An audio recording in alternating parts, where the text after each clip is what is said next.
À toi mon frère, à toi ma sœur, qui désobéis à Allah matin et soir. À toi qui te repens, et tu reviens sur tes péchés commis jour et nuit. À toi qui ne sais pas ce que tu vas faire parce que tu es désespéré. Que Allah, Azza wa Jalla, te guide et te comble de ses bienfaits.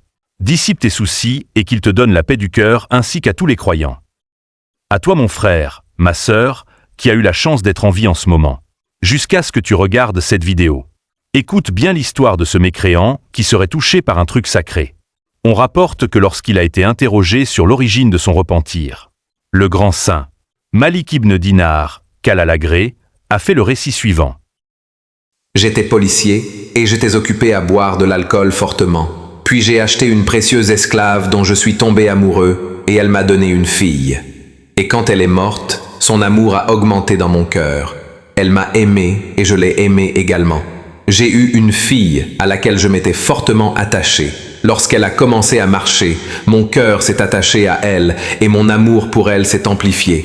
Quand je buvais de l'alcool, elle venait à moi, me retirait la bouteille des mains et la renversait sur mes vêtements. À l'âge de 2 ans, ma fille est décédée et mon chagrin était immense. Lors de la 15e nuit de Chaban, c'était d'ailleurs une nuit de vendredi, je me suis endormi, ivre, sans même avoir accompli la prière du Isha. J'ai vu dans mon sommeil les gens des tombes ressuscités et les créatures rassemblées, et j'étais présent avec eux. Alors que j'étais ainsi, j'ai entendu un bruit inquiétant derrière moi. Je me suis retourné et j'ai vu un serpent immense, d'une taille et d'un aspect que je n'avais jamais vu. Ce serpent était noir-bleu, il avait ouvert sa gueule et se dirigeait vers moi rapidement. J'ai alors pris la fuite, terrifié, empli de peur. Sur mon chemin, j'ai rencontré un homme âgé. Ses habits étaient propres, il était beau et il sentait bon. Je lui ai passé le salam, il me l'a rendu, et je lui ai dit « Venez à mon aide, secourez-moi ». Il m'a répondu « Je suis faible, et ce serpent est plus puissant que moi. Je ne peux rien contre lui. Mais traverse plus vite, qu'Allah t'accorde une cause pour te sauver. » Je me suis alors enfoui et j'ai gravi un endroit sur l'une des stations du jour du jugement. C'est alors que l'intensité et le danger du feu de l'enfer me sont apparus et j'ai failli tomber. J'avais peur de ce serpent gigantesque qui était toujours à ma poursuite. Soudain, j'y ai entendu une voix qui me disait « Reviens, tu ne fais pas partie des gens de l'enfer. » Cette voix m'a apaisé et je suis revenu en arrière. Quant au serpent, il était toujours derrière moi et me talonnait.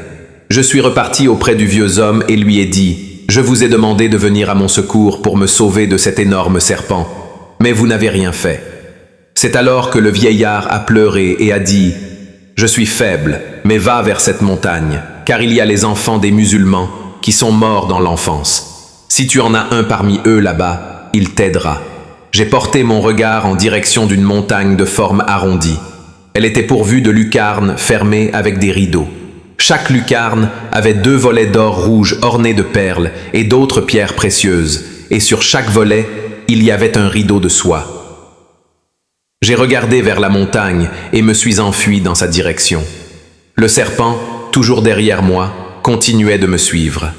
En me rapprochant de cette montagne, j'ai entendu un ange dire « Levez les rideaux et ouvrez les portes, puis que cet homme effrayé voie chez vous l'un de ses enfants, qui lui porte secours contre son ennemi. » C'est alors que les rideaux ont été levés, les portes ouvertes et des enfants sont apparus avec des visages comme autant de lune. Le serpent se rapprochait et j'étais inquiet. Alors un enfant s'est mis à dire à haute voix « Venez tous, car il s'est trop rapproché de lui. » Ils sont tous venus, groupe après groupe. C'est alors que j'ai aperçu ma fille. Elle est apparue avec eux en se dirigeant vers moi. Lorsqu'elle m'a vu, elle s'est mise à pleurer en disant « C'est mon père, je le jure par Allah !» Puis elle a sauté dans un nuage de lumière comme une flèche jusqu'à parvenir auprès de moi. Elle m'a pris par l'une de ses mains et a tendu l'autre vers le serpent, qui prit la fuite. Ensuite ma fille m'a fait asseoir et s'est assise sur mes genoux. Elle a attrapé ma barbe et a dit « Oh mon père, le moment n'est-il pas venu pour ceux qui ont cru que leur cœur fasse preuve de crainte et de piété pour invoquer Allah ?» Alors je me suis mis à pleurer et je lui ai dit « Oh ma fille, vous connaissez donc le Coran ?» Elle m'a dit « Mon père, nous le connaissons mieux que vous autres. Parle-moi de ce serpent qui voulait ma perte. » Elle m'a répondu « Ce serpent représente tes mauvaises actions. Tu l'as consolidé jusqu'à ce qu'il devienne plus fort que toi, et il a voulu te plonger dans le feu de l'enfer. Ce qui veut dire que ses mauvaises œuvres lui sont apparues sous la forme de ce serpent qui a failli le faire périr, parce que les mauvaises œuvres conduisent leurs auteurs à leur perte. Je lui ai dit, « Parle-moi de cet homme âgé que j'ai rencontré sur mon chemin. » Elle m'a dit, « Ce sont tes bonnes actions. Tu les as affaiblies au point qu'elles n'avaient plus aucune force contre tes mauvaises actions. » Je lui ai dit, « Oh ma fille, et que faites-vous donc dans cette montagne ?» Elle m'a répondu, « Nous sommes des enfants de musulmans. Nous y habitons jusqu'au jour du jugement et nous vous attendons. Lorsque vous viendrez à nous, nous intercéderons en votre faveur. » Malik ibn Dinar a dit, « Je me suis alors réveillé terrorisé et apeuré. Puis, au matin, j'ai délaissé tout ce que je faisais auparavant et je me suis repenti à Dieu. Voilà ce qui a été la raison de mon repentir.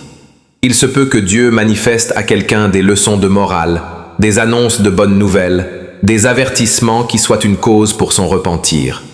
Les moralités sont nombreuses, mais peu de gens en tirent des leçons. C'est pourquoi nous devons nous repentir avant que ne vienne un jour où le regret ne sera plus utile. Qu'Allah nous pardonne à tous nos péchés et fasse de nous des croyants pieux et sincères. Amin.